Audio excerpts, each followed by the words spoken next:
राणे पिता पुत्रांनी उद्धव ठाकरे यांच्यावर निशाणा साधलेला आहे। 2.5 वर्ष सीएम असताना ठाकरेंनी सिंधुदुर्गला काही दिलं नाही असा आरोप नारायण राणेंनी केला।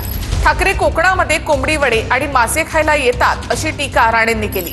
तर नारायण राणेंना अटक केलेला क्षण आजही मोबाईलमध्ये आहे। परतफेड केल्यानंतरच मोबाईलमधून व्हिडिओ डिलीट करेन असा इशारा नितेश राणे यांनी दिलाय। या 2.5 वर्ष मुख्यमंत्री असताना मिळालेल्या पैशाची जरा आकडेवारी मागवा, नाहीतर मी तुम्हाला देईन। किती पैसे सिंधुदुर्गाला दिले मग कळेल काय कोकणाला अधिकार आहे बोलायचा आणि यायचा। मी सगळ्या हॉटेलवाल्यांना सांगितलं कोंबडी वडे आणि मासे बंद द्यायची येईल त्या दिवशी, दुसरं काय करत नाही, तेवढंच खायला येतो। साहेबांना जेवणावर उठून अटक करण्याचा तो क्षण मी आधी माझ्या मोबाईलमध्ये सेव्ह करून ठेवलेला आहे आणि त्या दिवशी त्याची परतफेड करीन, त्याच दिवशी डिलीट मारणार।